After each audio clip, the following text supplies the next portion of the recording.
No começo de agosto, duas novas variantes da Covid-19 chamaram a atenção da OMS.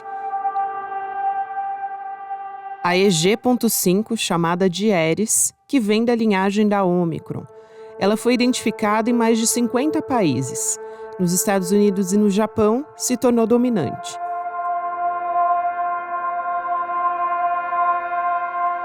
A Aedes pode causar um aumento no número de casos, mas os sintomas não são diferentes do que a dos outros tipos. A BA.6, outra subvariante, tem causado preocupação pelo nível alarmante das mutações. Ela foi encontrada até agora na Dinamarca e em Israel.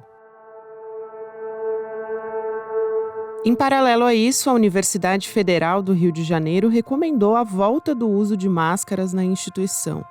A prefeitura se manifestou de forma contrária a essa medida, dizendo que não há nenhuma alteração no cenário epidemiológico que justifique a volta das máscaras, mas reforçou que as pessoas devem tomar a dose de reforço com a vacina bivalente. Segunda-feira, 21 de agosto de 2023.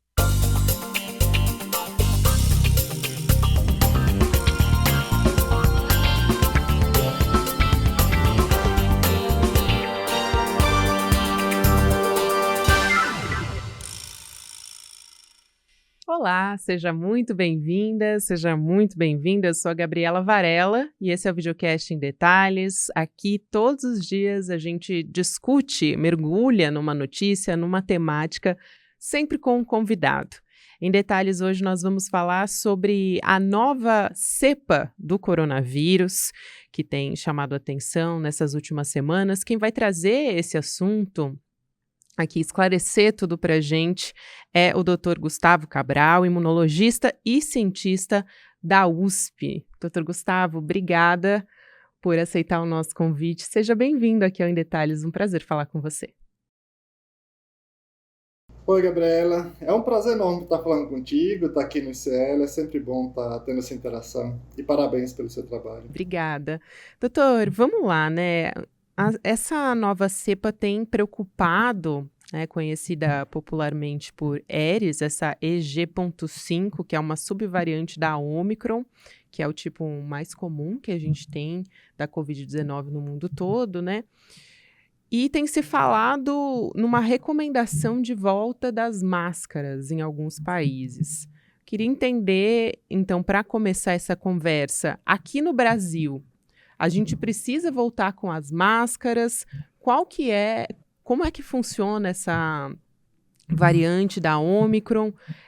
A gente precisa se preocupar com ela, assim, há motivo para pânico? Porque a gente viveu, né, uma onda bastante preocupante, e aí, quando se fala em voltar com as máscaras, todo mundo já fica bastante preocupado, com razão, né? Com certeza, Gabriela. Assim, a primeira questão não há nenhum motivo para pânico, tá? O pânico a gente já vive há muito tempo, a gente conseguiu aliviar a situação, sabe? E agora a gente não pode voltar aquele pânico, nem vamos voltar aquele pânico que nós vivíamos. A situação é diferente, é compreender de que, olha, o vírus está circulando, vai continuar circulando, Gabriela. Não tem como a gente imaginar que um vírus vai desaparecer, um vírus que foi distribuído no planeta inteiro, praticamente todos os países do mundo, vai parar de circular. Agora leva outra questão importante. Dito isso, a gente não pode imaginar que que não haverá mutações, que não haverá alteração genética.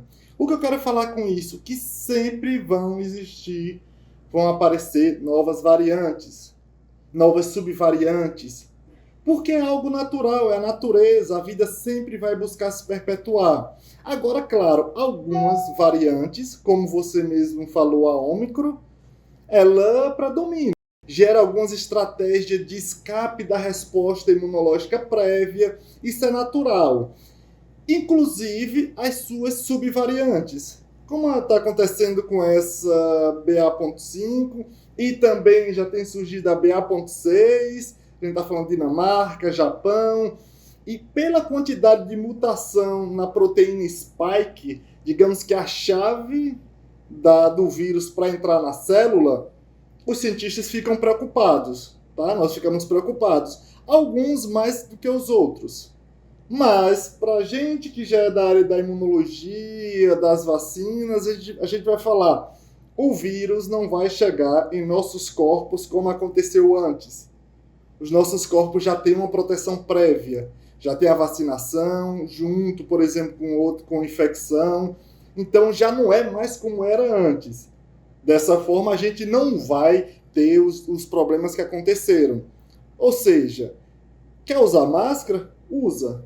Fica à vontade. Você se autoconhece, você sabe da sua condição imunológica, fisiológica, de saúde. Se você se sente bem, use. Mas, até o momento, com os dados que temos com essas variantes, com essa variante e subvariantes, ainda não justifica a mudança de protocolos atuais que nós temos. Doutor, você falou bem sobre que existem, na verdade, duas variantes, né? Eu falei da que está mais espalhada, né? Que é a EG.5, tem também a BA.6, é uma variante, uma subvariante, né, da Covid-19. A EG.5, que é essa que eu chamei de Aedes, né, que vem da linhagem da Omicron, ela já foi identificada em 51 países, salvo engano, né? E a BA.6...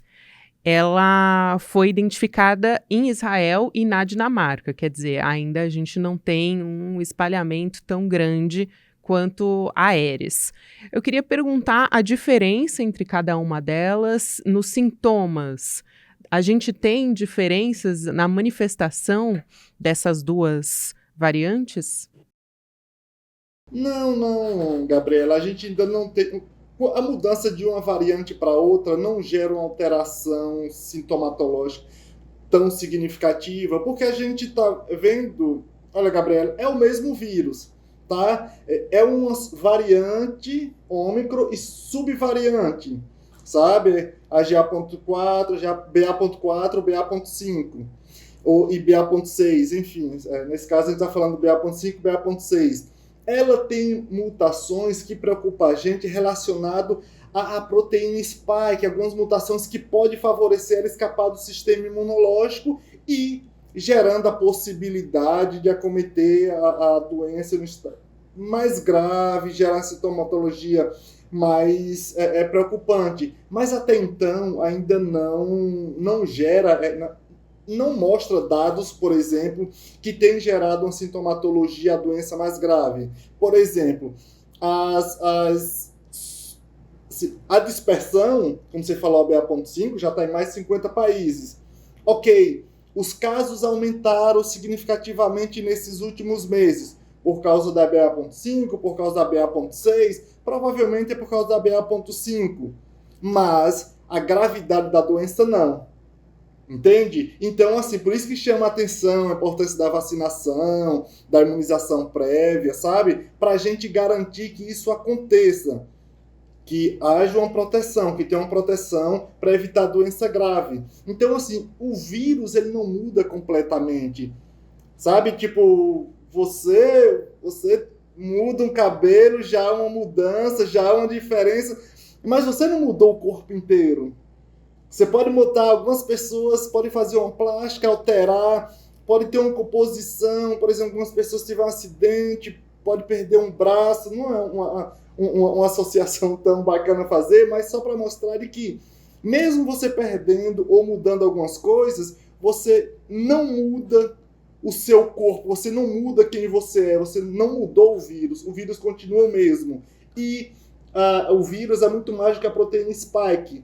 As vacinas, por exemplo, infecção prévia, quando junta, gera uma proteção ampla, muito maior, sabe? E faz com que o corpo reconheça o vírus e ataque. Ataque geralmente de forma muito eficiente quando a gente tem uma saúde boa, uma saúde estável. É só para a gente entender, quando a gente está falando dessa proteína spike, ela é uma partícula, né, da Covid-19, só para as pessoas conseguirem... Isso, exatamente. É a coroazinha. Esse vírus, basicamente, ele é chamado coronavírus, vamos brincar, um vírus com coroa. Essa coroa, basicamente, ela é a chave para entrar na célula. Então, por exemplo, as vacinas, quando a gente está desenvolvendo, estudando, a gente foca nessa chave. Porque se a gente algemar o vírus, ou seja, se a gente prender os anticorpos, cobrir essa coroa, o vírus fica inútil, fica neutralizado. Então, assim, por isso que a gente sempre fala, opa, a gente olha primeiro, mudou, onde foi que mudou? Mudou em um ponto importante. Qual o principal ponto? O ponto mais importante, a área mais importante? São as coroas. Essa spikezinha. Coronavírus mesmo tem a questão de vírus com coroa. Por isso a proteína spike. Que são espículas, espinhos. Sim. Spike significa espícula, espinho, coroazinha. E, doutor, os sintomas continuam sendo os mesmos. Então, é fazer a testagem se tiver suspeita, dor de cabeça, febre, dor de garganta, eventual perda de olfato ou paladar também, que são os mais comuns da Covid, ou tem algum outro sintoma que as pessoas devam ficar mais alertas agora? Você tocou nos pontos importantes aí, olha, quando a gente fala, a gente tem a população praticamente toda imunizada, tá?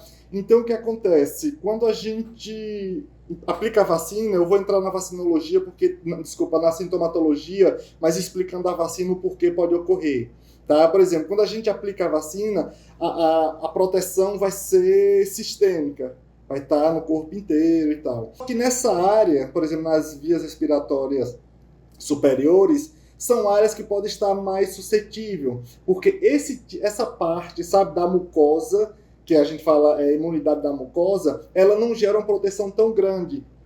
Quando a gente aplica, por exemplo, no braço, na bunda, enfim, intramuscular, não gera essa proteção tão alta nessa parte. Então, naturalmente, quando a gente pega o vírus, tem os sintomas gripais, que são a síndrome respiratória aguda, essa é a síndrome principal. Então, essa região é onde vai mais acometer, por exemplo, garganta. Pode acontecer perca de paladar? Pode, claro, mas essas são as principais, são a sintomatologia gripal.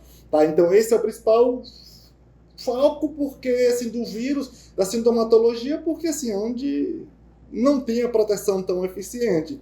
Agora, claro que não se compara como acontecia antes, que o corpo inteiro estava sem proteção, então naturalmente o vírus conseguia circular muito mais eficiente pelo corpo inteiro. Então tem pessoas que têm problema com perca muscular, com problema cardiovascular, problema neurológico, então de uma série de sintomatologia que ia muito mais além do que as sintomatologias mais comuns hoje, que são afetadas pelas vias respiratórias superiores.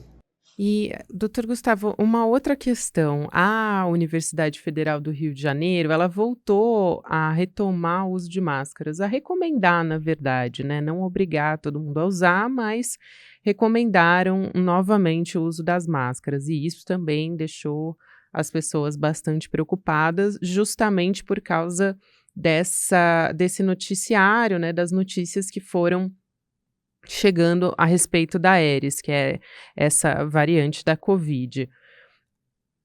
A gente tem, a partir da divulgação dessa notícia, você acha que foi uma precaução, foi uma medida que talvez tenha sido um pouco adiantada, que precisaria esperar um pouco mais? Qual que é a sua avaliação a respeito dessa recomendação? Olha, assim, quando a gente fala, Gabriela, sobre recomendação, claro que a gente sempre vai falar, ó, pessoal, se tiver usando máscara, a chance de ter contato com o vírus é praticamente inexistente, é muito baixa, a não ser que você tenha usado por muito tempo, enfim.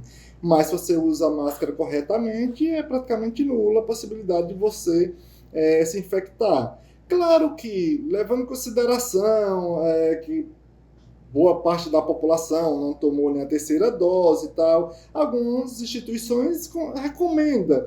Mas assim, o legal dessa expressão e desse ato de recomendar é porque traz uma certa tranquilidade. Não fala, você tem que usar. Como nós fizemos no período do auge da pandemia. No auge da pandemia a gente fala, você tem que usar, as pessoas têm que usar, as pessoas têm que se vacinar, porque a pessoa pode ser um vetor da morte para outras pessoas. Entende? Naquele momento a gente fala, você tem que fazer isso, é obrigatório, porque a vida da gente, nós não somos espécies isoladas, somos espécies coletiva. Então, se você não se protege, mesmo que a pessoa não venha a óbito, ela poderia passar para outras pessoas. Hoje se recomenda principalmente porque a gente está falando de uma sociedade que não tem um acompanhamento, por exemplo, revisões semestrais para avaliar a condição de saúde, para avaliar o padrão, a possibilidade de responder muito bem contra o vírus caso tenha contato. Entende? Então, assim, é recomendação. Mas não é para falar, olha, você tem que fazer isso. Faça uma autoavaliação, observe a si mesmo, qual local que você anda. Você tem você vive uma aglomeração muito grande e você tem alguma, sei lá, alguma doença adjacente, um problema, sei lá, cardiovascular, renal, uma doença crônica, algo que, sei lá, recuperando de um câncer ou está fazendo um tratamento de que gera imunossupressão, aí nesse caso sim, é importante. Mas para a população de modo geral, não é para gerar preocupação, até porque um dos principais focos de saúde pública hoje é recuperar a mentalidade da sociedade. Por isso que a gente é tão, às vezes, nesse período de caos, Gabriela, a gente vai lá, tem que fazer isso que a gente tem que parar o mais rápido possível.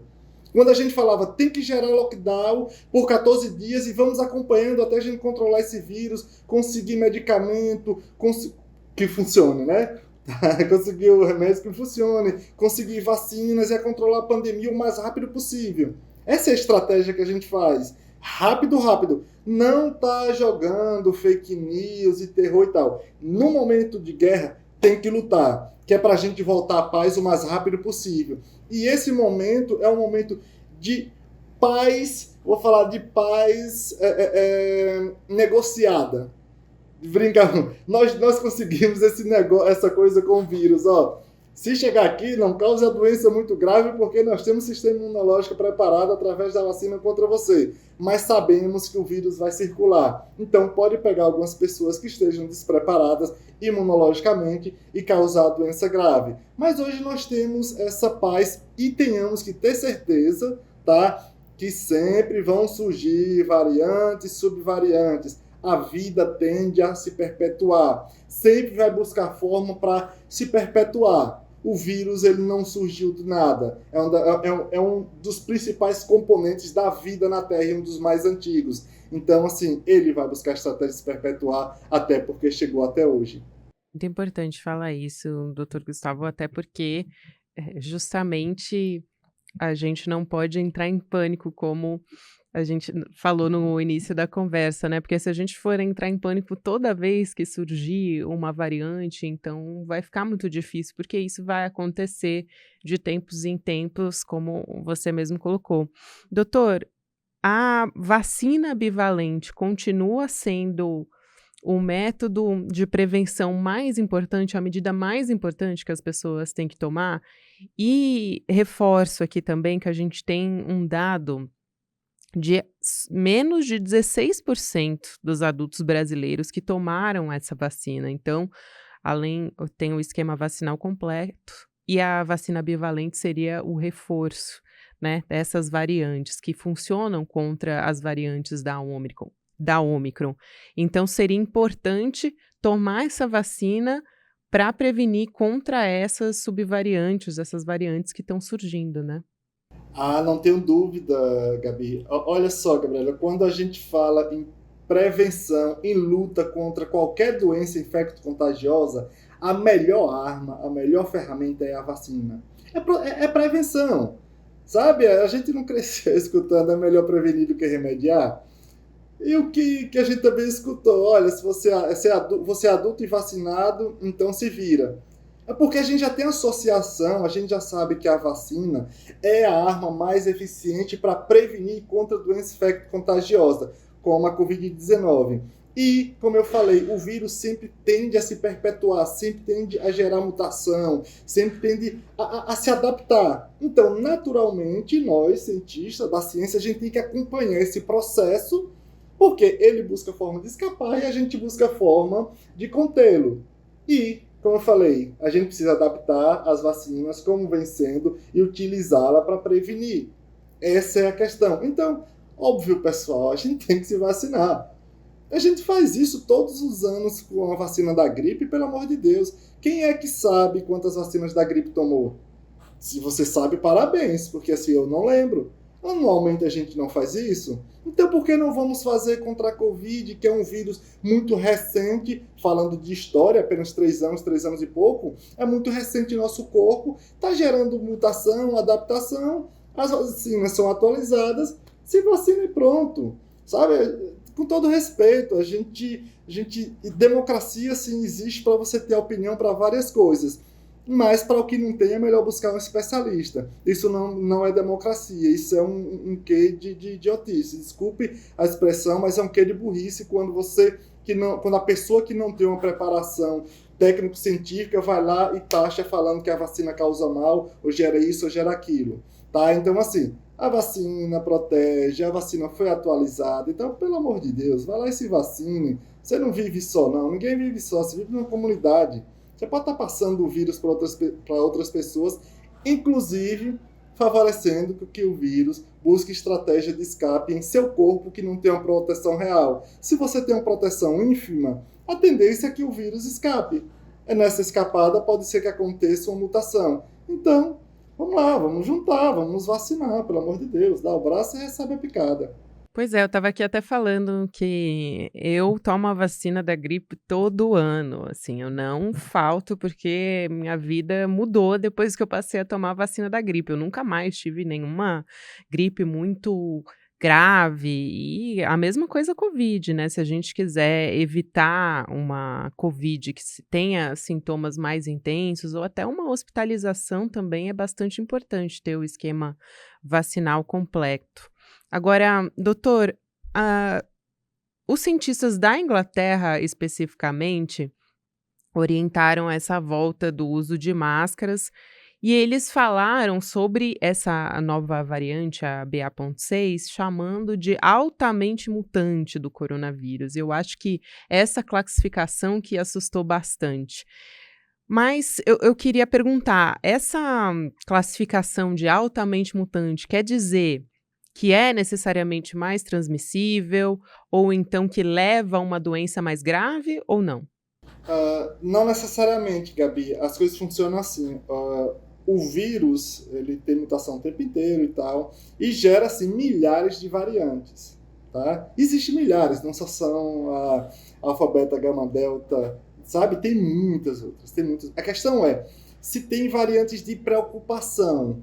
Então, tem variantes de preocupação, que é a que nós temos. Por exemplo, a BA.5, uma subvariante da Ômicron, tá? A Ômicron é uma variante de preocupação.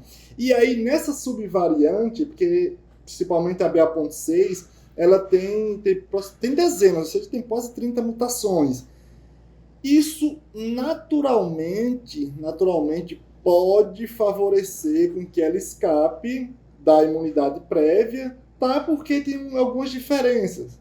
É consideravelmente diferente, mas não mudou de vírus, tá? Pode ser que tenha outras que tenha muito mais mutações, mas as mutações tem que ver os pontos específicos para a gente saber se realmente ela vai favorecer a maior dispersão.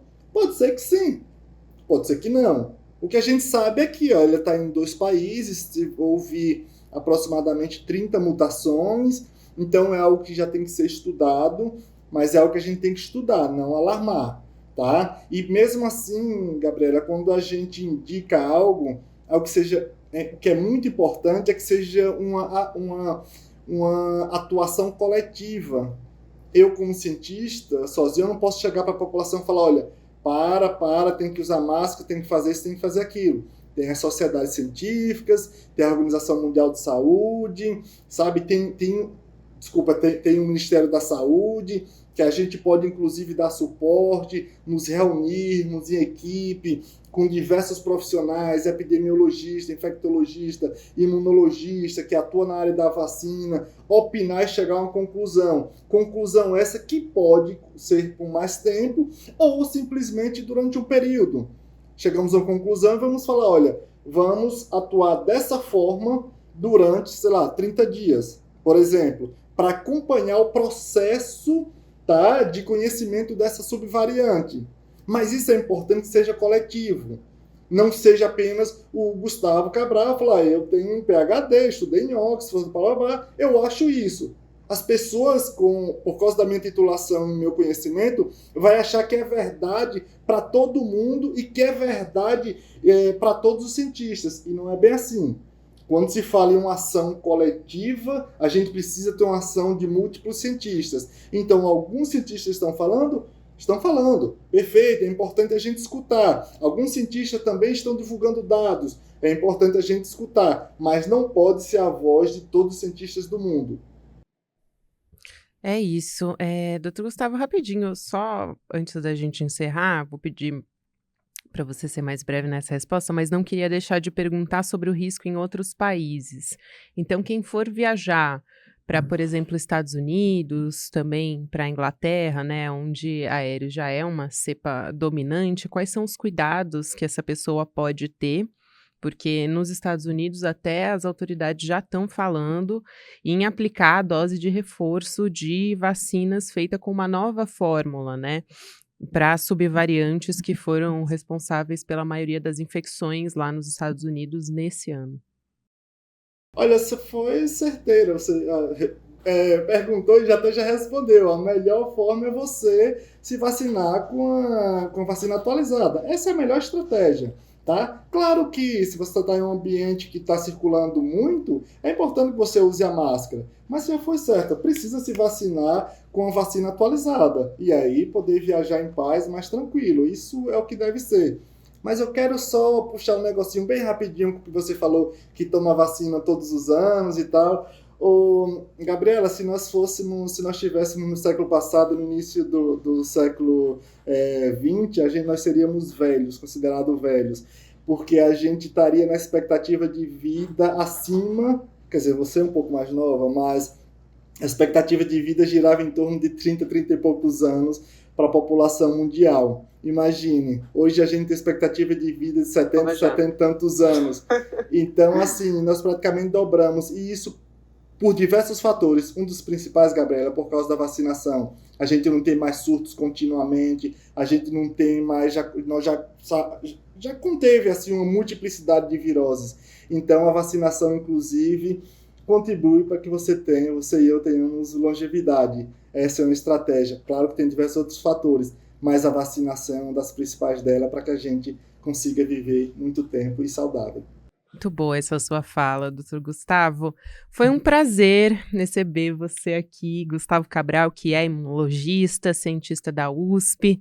Adorei conversar com você. Aí todo mundo também pode ficar mais tranquilo em relação a essas subvariantes, né? E entender que a Covid ainda está aí, né? A gente continua tendo casos e contaminações. O importante é que agora a gente não tem mais a quantidade de mortes que a gente tinha antes, justamente porque a gente tem a vacina para continuar protegendo a população. Foi um prazer conversar com você. Um beijo, até uma próxima. Seja sempre bem-vindo aqui. Um beijo, Gabi. É muito bom estar aqui com vocês. E aproveitar para falar, turma, todas as quarta-feiras no ICL Notícias, segunda edição. Estou lá batendo um papo, tirando dúvidas, falando sobre saúde. E, Gabriela, parabéns e vamos nesse compartilhamento de informações e contribuir de alguma forma. Beijão. O Videocast em Detalhes fica por aqui. O próximo episódio vai ao ar às 10h30 da manhã, ao vivo no YouTube, por onde você acompanha toda a programação do ICL Notícias de segunda a sexta-feira. Você também pode acompanhar o Em Detalhes nas plataformas de áudio, ouvindo em podcast. E para quem está acompanhando essa transmissão agora, ao vivo, no YouTube, você fica agora com o Videocast Mercado e Investimentos, com o André Campedelli e a Débora Maganha. Às 18h tem também o ICL Notícias segunda edição. Eu vou estar aqui de volta junto com Chico Pinheiro, Chico Sá e com um grande elenco. Até amanhã. Eu, Gabriela Varela, faço a coordenação, o roteiro e a apresentação do Videocast em Detalhes. A direção técnica de gravação é de Guilherme Bessa, Bianca Pasquim e Caio Marinato. A coordenação de transmissão é de Ícaro Garcia e Malu Pessoa. A operação de áudio é de Henrique Guimarães, Giovanni Anino e Matsu. De vídeo, do Victor Ferreto. A produção jornalística é da Elô Macrini. A vinheta original é de Caio Marinato. A edição de áudio e a sonorização são de Matsu e Gabriela Varela. A direção de mídias sociais é de Joema Martins e a direção de arte é de Stella Spironelli. A coordenação de artes gráficas é de Isabela Chiara. A direção de programação é de Maurício Arruda e a produção executiva de Eduardo Moreira e Rafael Donatiello.